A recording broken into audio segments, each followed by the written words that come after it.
하나님께서 이 주일에 우리에게 주시는 말씀은 창세기 2장 18절부터 25절까지의 말씀입니다. 여호와 하나님이 이르시되 사람이 혼자 사는 것이 좋지 아니하니 내가 그를 위하여 돕는 배필을 지으리라 하시니라. 여호와 하나님이 그로 각종 짐승과 눈의 각종 새를 지으시고 아담이 무엇이라고 고민하시려고 그들을 이끌어가시니 아담이 가슴을 긁으시고 그에게 아담이 모든 가축과 공중의 새와 들의 모든 짐승에게 이름을 주니라. 아담이 돕는 배필이 없으므로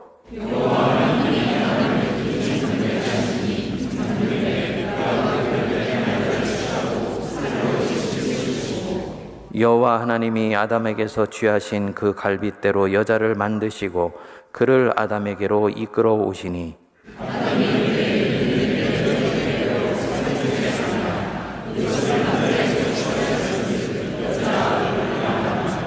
이러므로 남자가 부모를 떠나 그의 아내와 합하여 둘이 한 몸을 이룰지로다. 아담과 그의 아내 두 사람이 벌거벗었으나 부끄러워하지 아니하니라. 아멘. 성령 강림 주일이자 우리 가정의 달을 이제 마무리를 하면서 오늘은 제가 여러분들에게 좀 결혼 이야기를 좀 하려고 합니다. 우리 젊은 사람들 결혼에 대한 이야기하면 꼰대라는 이야기를 하는데요. 제가 여러분들에게 오늘 꼰대가 될 각오를 하고 좀 말씀을 나누려고 그럽니다. 2022년 작년 통계청이 설문조사를 했습니다. 질문이 당신은 결혼은 필수라고 생각을 하는가? 라는 질문이었는데 결혼을 해야 된다고 대답한 사람이 정확하게 50%였습니다. 2년 전보다 2.1%가 감소한 수치입니다. 결혼해도 좋고 안 해도 좋다라고 말한 사람이 43.2%, 하지 말아야 된다고 말한 사람도 3.6%로 나타났습니다. 그러니까 국민의 절반 가까이인 46.8%가 결혼은 안 해도 된다거나 심지어는 하면 안 된다고 생각하고 있는 것입니다. 이 중에 남자는 55.8%, 여자는 44.3%만이 결혼은 꼭 해야 된다고 답을 했습니다.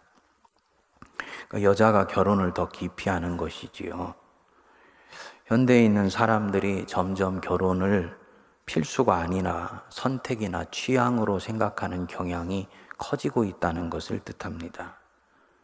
이것은 한국만의 현상이 아니고 산업화되고 그리고 선진화된 나라에서 전반적으로 일어나는 현상입니다. 얼마 전에 소천하신 미국의 유명한 설교자이자 저술가인 팀 켈러가 결혼에 관하여 라는 작은 소책자를 썼습니다. 이 책에 보면 미국 사회에 사는 젊은이들이 결혼을 점점 기피하고 있는데 크게 세 가지 이유라고 그럽니다. 첫째로는 경제적인 요인입니다. 결혼을 해서 가정을 꾸리고 또 자녀를 기르려면 많은 경제적인 비용이 든다는 것이지요. 우리 한국에서도 결혼을 꺼리는 주된 이유 중에 하나가 바로 이 주택이나 육아에 관련된 경제적인 비용 때문이었습니다. 둘째로 결혼은 자기의 개인의 자아를 실현하고 자기 정체성을 꽃피우는 삶을 포기하게 만들 수가 있다. 그래서 자아를 성취하는 인생을 살고자 하는 사람은 이 결혼을 하지를 않으려고 한다는 것입니다. 셋째로는 결혼 생활이 행복하기보다는 고통과 역경을 가져오는 불행한 삶으로 인식이 되어서 사람들이 이 결혼을 기피하는 경향이 점점 커지고 있다는 것이죠. 근데 이 책에 따르면 현대의 젊은이들이 가지고 있는 이런 결혼에 대한 통념은 진실이 아닐 뿐더러 이를 뒷받침하는 통계적 근거 또한 대단히 박약하다고 말을 합니다. 먼저 결혼 생활을 하면 경제 생활이 어려워진다는 말은 재고의 소지가 아주 많다는 거예요.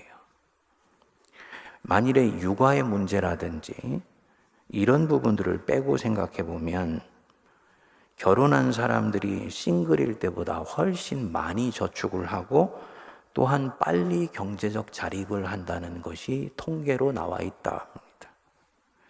저는 이 말은 사실에 가깝다고 봅니다. 이전에는 어른들이 젊은이들한테 그랬어요. 자네가 빨리 결혼을 해야지 안정도 되고 부부가 열심히 일을 해서 물질도 모아요. 혼자서는 물질이 쌓이지를 않아요. 이렇게 말을 했습니다.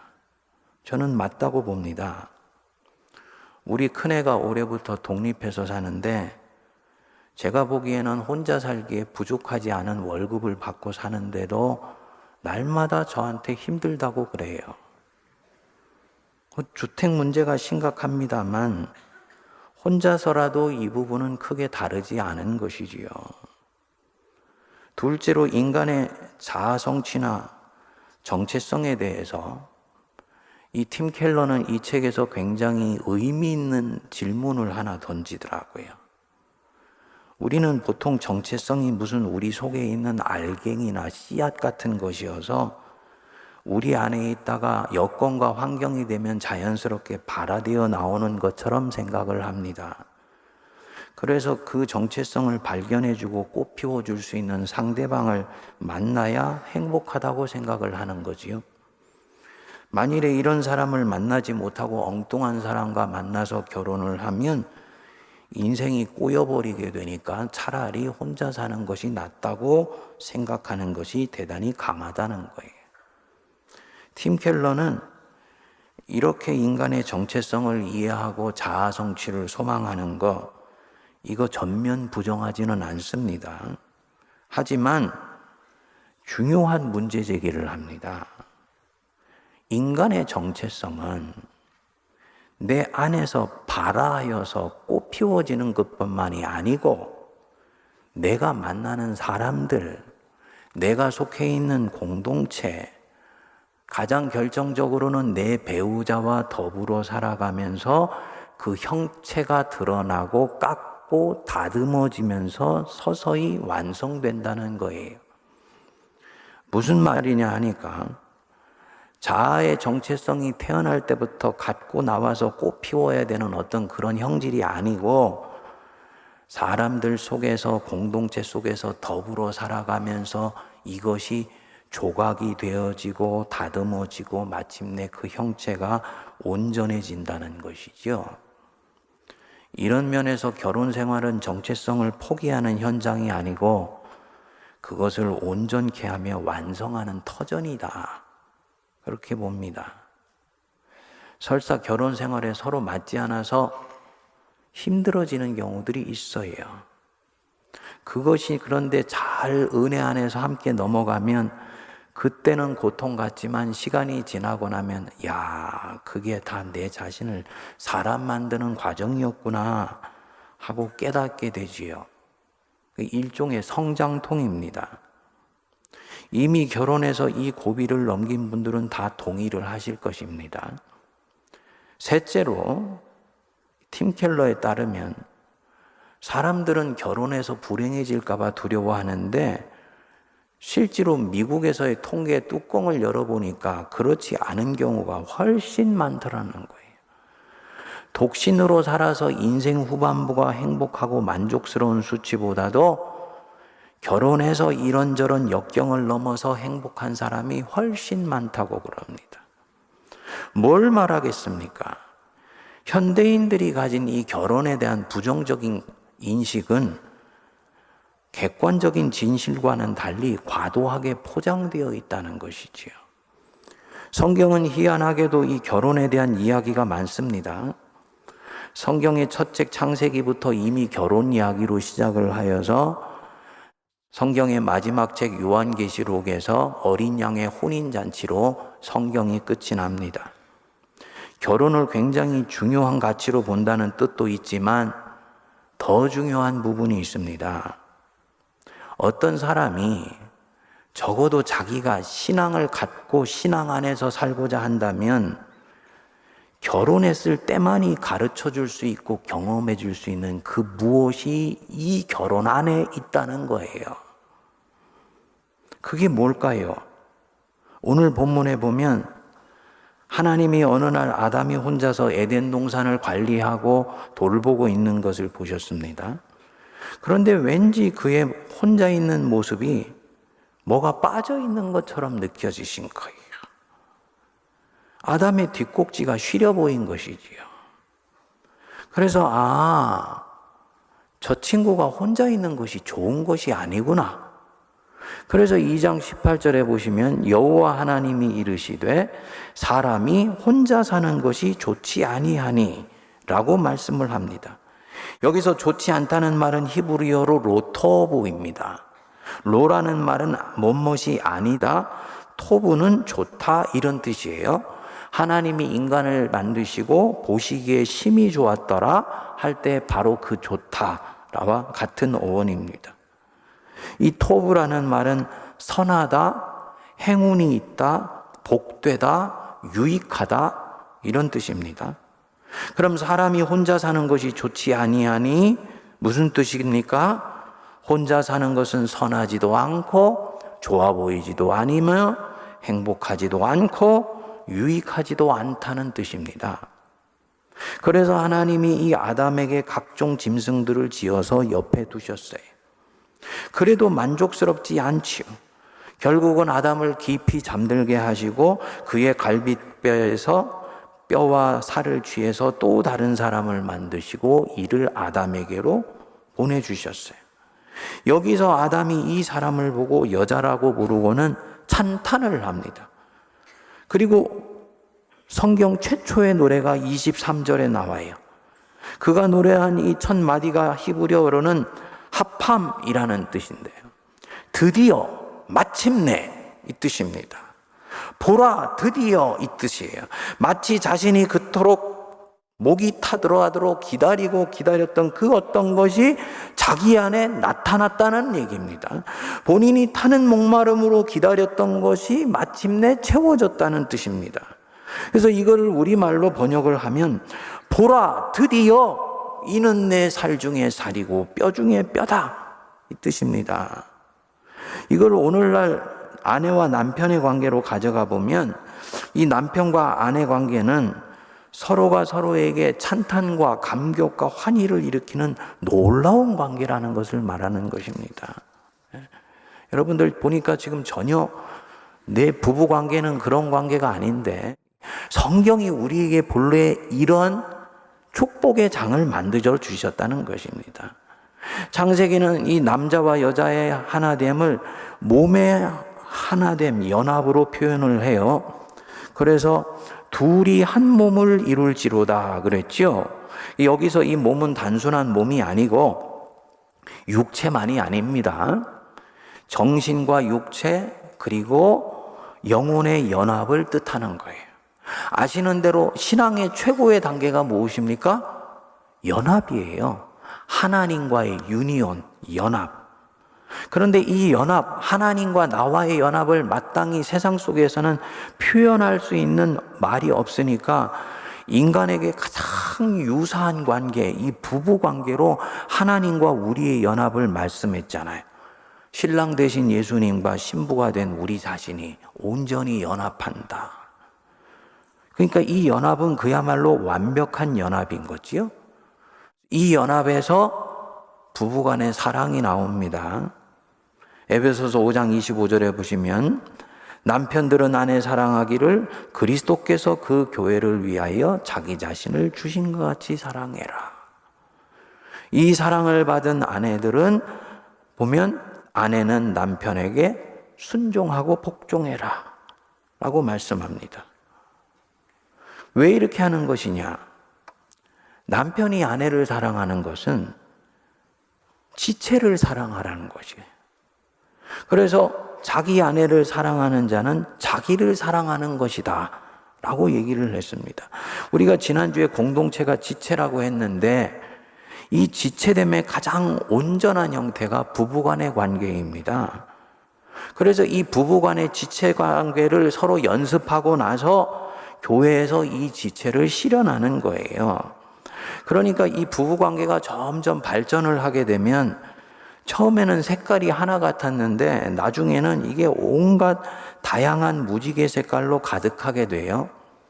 처음에는 설렘으로 시작해서 그 다음에는 사랑으로 나아가고, 그리고 결혼하면은 충만함이 찾아오고, 그리고 이제 그렇지만 이 결혼은 현실이니까 서서히 상대방을 내 편에게 맞추려고 싸움이 시작이 되는 것이지요.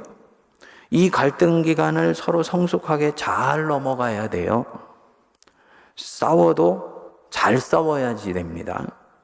제가 결혼 주례를 하면은 신혼부부에게 꼭 하는 얘기가 있습니다. 자네들이 지금은 서로 좋아서 눈에 콩깍지 낀 것처럼 좋아하지만 결혼은 현실이어서 결혼하게 되면 그때부터 갈등이 시작이 돼요. 싸울 때 잘 싸워야 됩니다. 하나님 울타리 안에서 싸우면 절대로 하나님이 판 깨지게 하지 않으시고 두 사람 사이에 접점을 만들어 주십니다. 사실입니다. 여러분, 하나님이 나에게 짝을 만들어 주시는 건 믿으세요?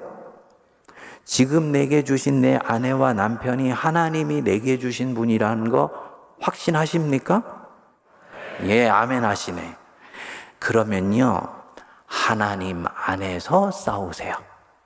무슨 얘기냐? 판을 깨면 안 된다. 판만 깨지 않고 은혜 안에서 서로가 주님한테 일러 바치기도 하고 그러면서 싸우면 주님이 두 사람 안에서 접점을 어느 날인가 만들어 주세요. 그런데 그렇게 되면 이 갈등의 끝에서 비로소 상대방을 바라보는 새로운 눈이 열리기 시작합니다. 이때부터 이 관계는 정말 기가 막힌 관계가 돼요. 힘들 때는 내 위로자가 되고, 내가 기쁠 때는 놀이터의 친구가 되어주고, 상담이 필요할 때는 상담자가 되어주고, 내가 아플 때, 세상에서 지치고 힘들 때는 누구보다도 내 아픔을 이해해주는 소울메이트, 영혼의 친구가 됩니다. 그래서 하나님 아버지 안에서 이 두 사람의 관계는 살 중에 살이고 뼈 중에 뼈다 라는 고백이 나오게 돼요. 여기서 진정으로 사람이 서로 마음을 합하였을 때 어떤 참된 평안과 기쁨이 오는지를 배워요. 그리고 그 관계가 확장되어서 교회 안에서도 그 꿈을 꾸면서 그리스도의 교회를 세워가게 됩니다.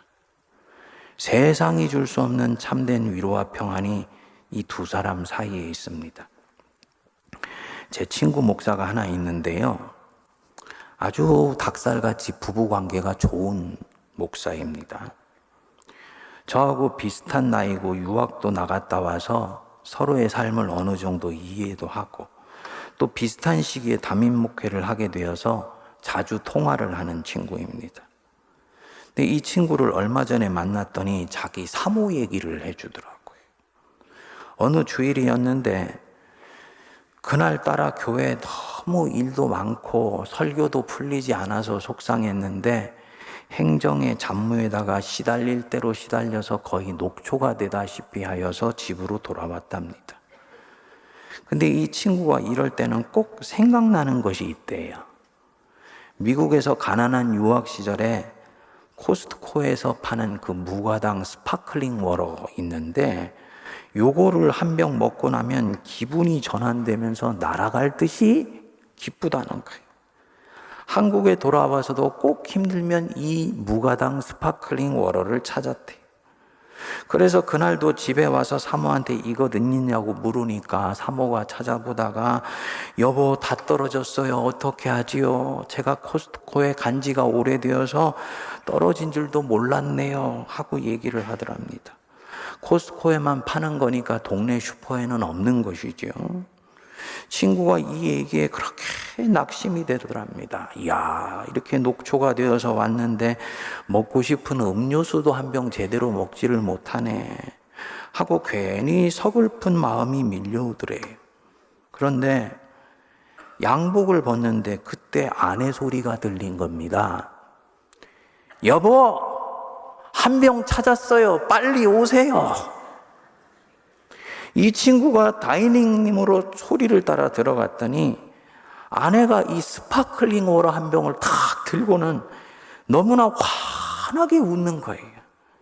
그때 이 아내의 기뻐하는 얼굴이 이 친구 눈에 확 빨려 들어온 것입니다. 제 친구가 저한테 그러더라고요.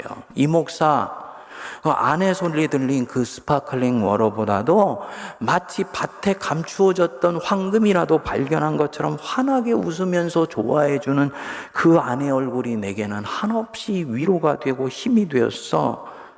나는 그 얼굴을 잊을 수가 없어.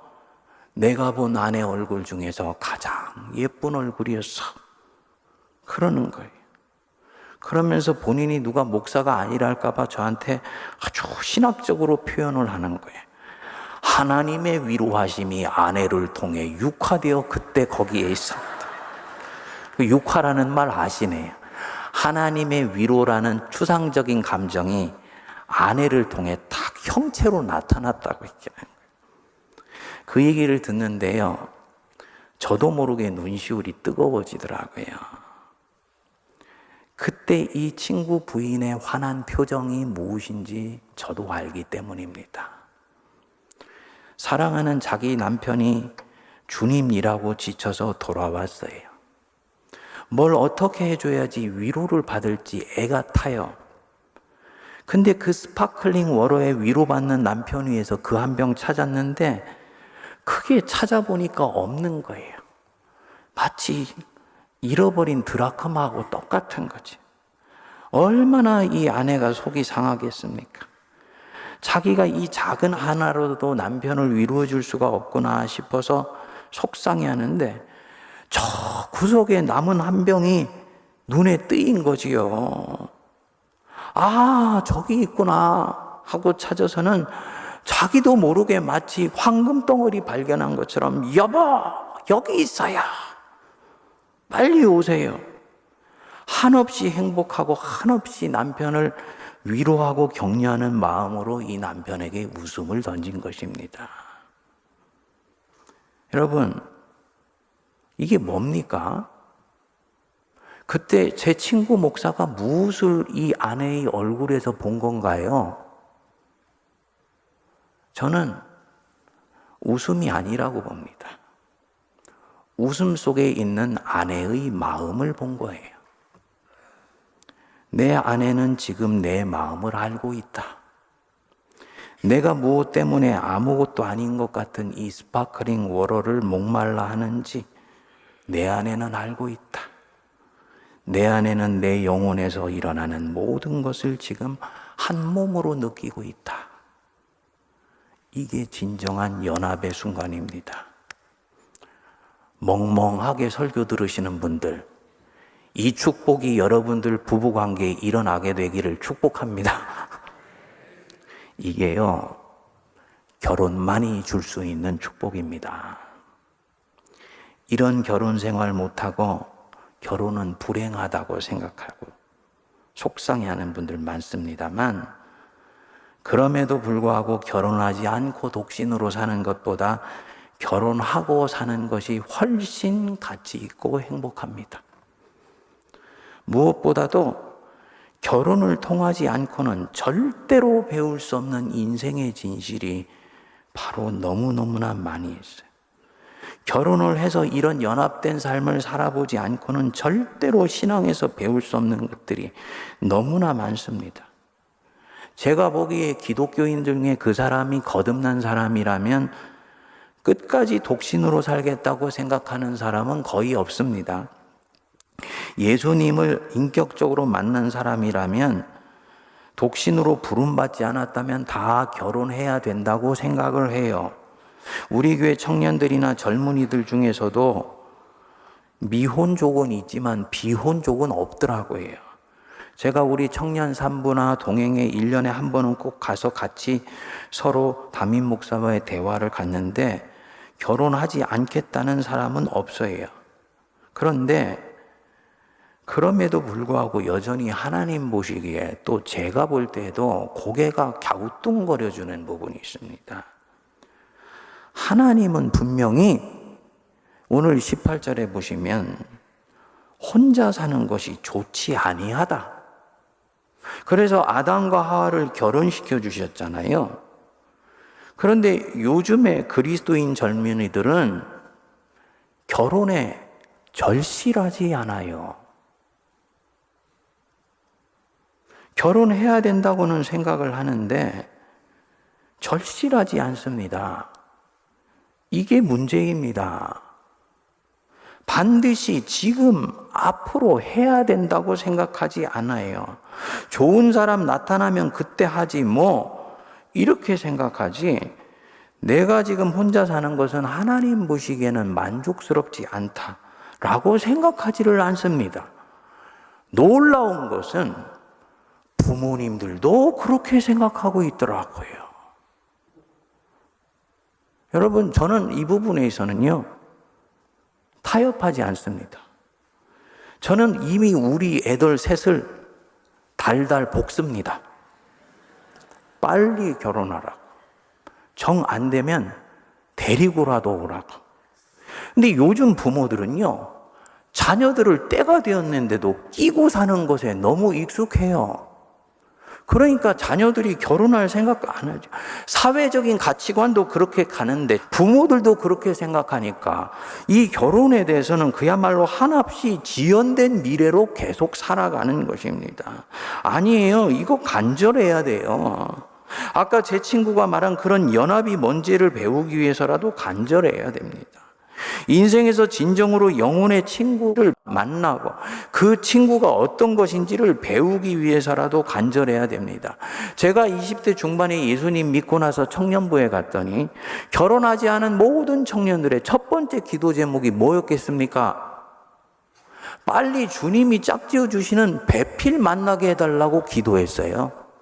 저는 그때 생각했습니다. 무슨 젊은 나이에 하나님 앞에 이룰 꿈이 얼마나 많은데 결혼을 위해서 저렇게 목숨을 거는 것 같이 그렇게 기도 제목을 내냐. 결혼을 해서 결혼의 신비를 알게 되니까 때가 되었을 때 이 기도 제목을 나는 것은 굉장히 중요하다는 걸 알게 됐습니다. 요즘 우리 청년부에 갔을 때 이 기도 제목을 얼마나 내는지 모릅니다. 주님께 내 인생의 배필 만나게 해달라고 첫 기도 제목으로 올려서 구하시기 바랍니다. 오늘따라 우리 사부가 아멘이 적네. 우리 부모님들도 자녀에 대해서는요, 좋은 하나님이 짝 지어주시는 짝 만나게 해달라고 기도하는 것이 첫 번째 기도 제목이 돼야 돼요. 이게 성경적인 거예요. 오늘이 성령 강림 주일인데 예수님이 성령이 각심령이 오셨을 때 어떤 일이 일어나는지, 또 어떤 일이 한 사람의 인생 속에서 일어나야 하는지를 제자들에게 말씀하시지 않습니까? 오직 성령이 너희에게 임하시면 너희가 권능을 받고 예루살렘과 온 유다와 사마리아와 땅끝까지 이르러 내 증인이 되리라. 사도행전은 제자들이 이 말씀을 갖고 땅끝을 향해 나아간 성령의 행진입니다. 이번에 14회 언더우드 국제학술 심포지움 제목이 이것입니다. 우리의 땅끝은 어디인가? 데이나 로버트라고 이 보스턴 대학교의 선교학에서는 미국의 최고의 권위자인 분이 모셔서 강연을 하시는데 어제 보니까 정말 통찰이 깊고 은혜가 되더라고요. 근데 이 강연은 언더우드 선교사가 오늘 이 시대, 이 AI 시대에 한국에 왔고 현대사회에 왔다면 그에게 땅끝은 어디인가? 라는 질문으로 시작이 됩니다. 이 강연에 대단히 중요한 대목이 나옵니다. 우리의 땅끝은 최전방으로도 번역된다. 복음은 어제나 오늘이나 내일이나 동일하다. 하지만 땅끝의 정의는 기독교 역사에 따라서 계속 변화되어 갔다.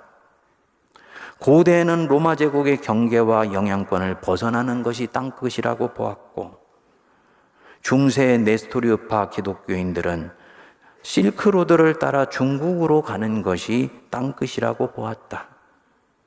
이 땅끝은 계속 확장되었다. 오늘날처럼 전 세계가 하나로 연결된 때 우리는 이제 지리적 땅끝이 아니라 새로운 땅끝에 서 있다.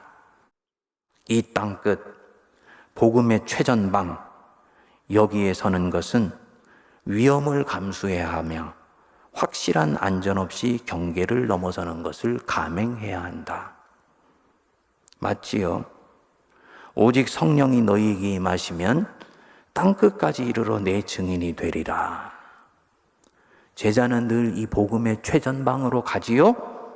그리고 그는 예수님 때문에 예수님을 위하여서 자기 경계선을 넘어서게 됩니다. 이 땅끝에 섰기 때문에 유대인들은 야만인으로 여기고 있었던 이방인들에게 복음을 전하고 그들을 위해서 목숨을 걸었어요. 그리스도 안에서 깨어난 남자가 경계선을 넘어서 다른 여자들 속에 있는 아픔을 들어주기 시작했습니다.